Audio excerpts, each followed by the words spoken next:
Let's talk about Beachbum Berry's Zombie Blend Rum by Hamiliton today. This is a great addition to your liquor cabinet.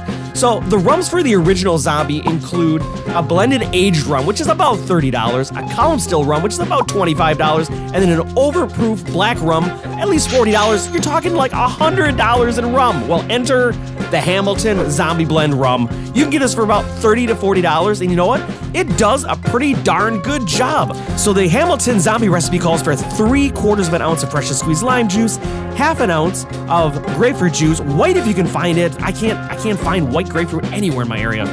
Half an ounce of homemade cinnamon syrup in this case, and then half an ounce of Falernum. The recipe calls for a Latitude 29 formula, but again, I can't find it, so I often go to the John D. Taylor's Velvet Falernum, which does a good job.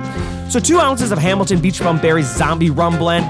So a lot of people wonder, you know what, the original Zombie has a lot more rum by volume. What's the deal? Well, the Hamiliton rum here has less water in it, so you get more intense rum flavors, that classic Zombie taste. About a bar spoon of grenadine, or otherwise known as an 1/8 of a teaspoon. And then same thing with the absinthe. You know what, these little bottles, guys, I don't go through that much absinthe, and those big bottles are just so expensive. I get these for like $5 at my local store.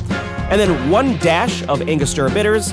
Throw that all into a shaker, fill it up with about 6 ounces of crushed ice, shake it, and I want to give a special thank you and shout out to Alchemix Bar, a great YouTube cocktail channel. Please check them out. They're the reason I have this rum today.